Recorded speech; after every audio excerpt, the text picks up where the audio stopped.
Hello, Gloria Day. I hope everyone's doing really well. My name is Katie LeClaire. I'm the Director of Youth and Family Faith Formation, and I'm here with Parish Nurse Jill Stewart today. Hi, Jill.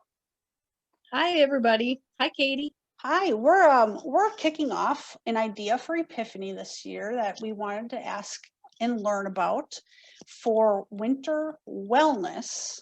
And I asked Jill to come here and tell us all about this idea for our whole church, and not even just our church. It could be your neighbors too and your extended family.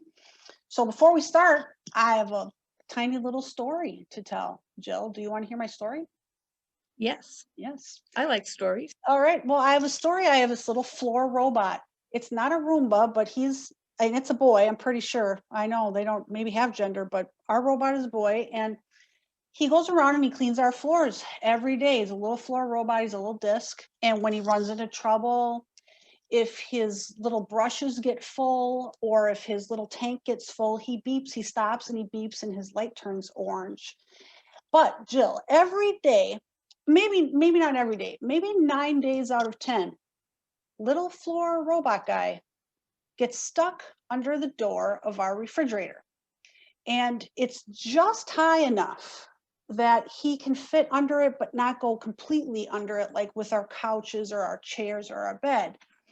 And he keeps running into trouble and he can't learn. He knows where his home base is, but he doesn't have enough computing in him to learn that he's going to get stuck if he jams himself under the refrigerator. And so we will hear beep, beep, beep, beep, beep, beep.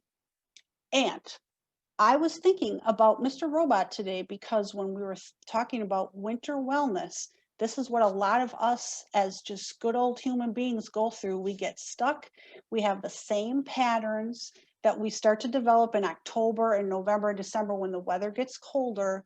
And then we don't know how to get out of it. We need to break the habit. And we are not floor robots. We are thinking people, and we can learn new habits and try new things.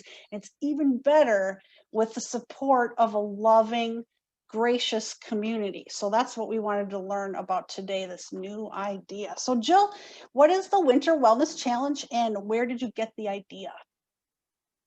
The Winter Wellness Challenge is an idea that I got from working in the school district. And every winter, the school district would have a Winter Wellness Challenge, and many of them still do.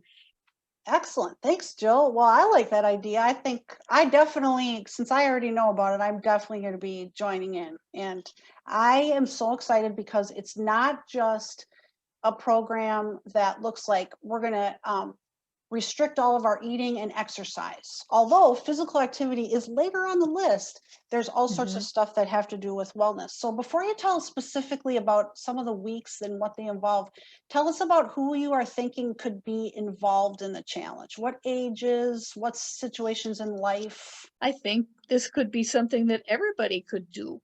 Things you could do at home, things you could do by yourself or as a family, or you could encourage your friend with a phone call or a video chat. You could text, you could send your friend a text to help them to remember to do their wellness challenge and to give each other ideas. Great. And we'll share some ideas too. But So I think it's for everybody. Thanks. Okay, so it's for anybody, and most of the activities are stuff that assume that we're trying to stay home more than usual because of COVID. So Right. they're safe social distancing activities and stuff like that, right? Yep, things you could do at your house. Cool. So tell us about some of the things that are included in the challenge. Like, One of the things that I like is that we're going to have a star safari if we want to. We're going to start out with looking at Epiphany and the stars and the Magi and following our dreams, which has to do with getting a good night's sleep so you can have a lot of dreams. And we're going to encourage each other to look for stars, and maybe we can find some stars and hide them around the house to find a nice surprise. Or you bundle up and go out and look at the stars and just imagine, the creation of those stars. cool. So that's one. We are going to have an appreciation for fruits and vegetables, and try to eat lots of fruits and vegetables and make soup. Maybe you can find a lot of vegetables to make soup with. Maybe you only like a couple of vegetables, and that's okay too. So however you want to do that, that would be fine. We're going to have some service projects. If you want to do a service project the week of Martin Luther King Jr.'s birthday to remember a great man who did a lot to help. One week is about gratitude and counting blessings. A gratitude journal or make a paper chain. Oh, yeah, paper chain is a great idea, or you could keep some posts on your Instagram of things that you're thankful for every day or other ideas. And then week 5 is about mindfulness, taking care of our mental health, trying out some different yoga practices and candle prayers, and learning some of the things that our ninth grade students learn on their yearly retreat, just learning how to celebrate life. And exercise because it's heart month. So everyone will want to try to get some exercise every day, playing or doing some calisthenics or just anything. We go out and go sliding, maybe if we get some snow, something to get some exercise. All right, so for our final week, we're going to focus on life transformation, keeping all of these habits and practices going into the spring months, feeling the unconditional love of God, and being open to new changes.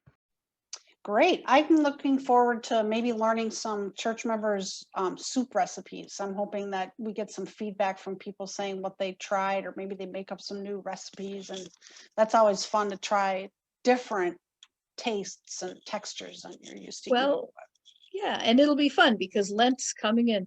Sometimes you can have your Lenten soup supper at home during Lent. Even if you can't come to church and have a soup supper, you could do it at home.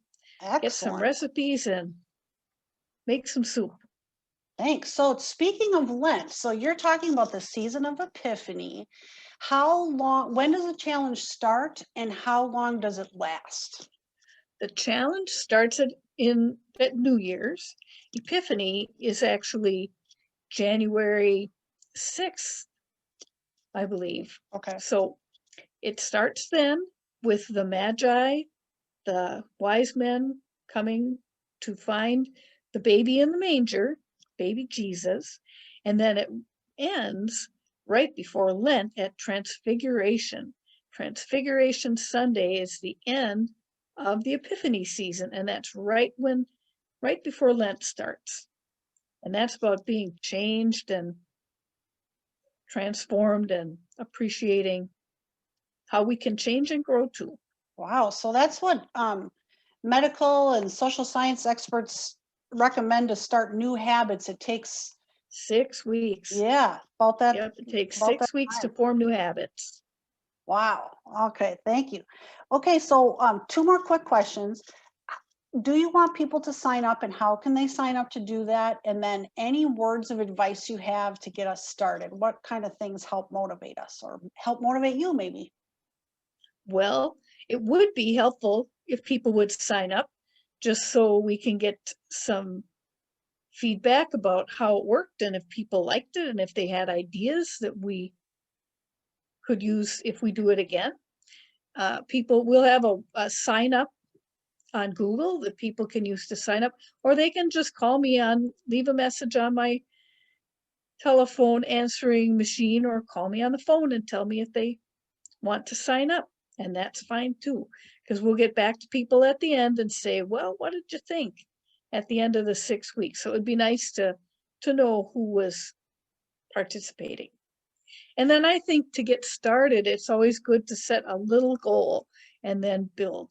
So try to set a goal that is really easy to do. And then set one that's, after you've reached that one that's a little harder, and then a little more, and then a little more. You can do one challenge every week, or you could add one. And by the end of the time, you could be doing 6 healthy things. Wow, Or you that's could just pretty do one every week, motivational. depending on what you want to do. Thank you. Well, I'm excited. I'm gonna eat a few extra Christmas cookies and then I will just be so. So then you'll be ready. That's right. Just to let that. And I always say it's good for your wellness to have a treat every now and then, but it can't be a staple food because it's not how we were built. So that's fine. Yeah. Well, Jill, thank you so much. We're gonna get all Katie? the information to our buddies at Glory Day and hope everyone will jump in and encourage a friend to join you. And we will see how it goes and look forward to a new year 2021. It's gonna be better. It's gotta be. Gonna be So better. we're Gonna be praying for better. that to be so. So thank you very much. Right. Thank you, Katie.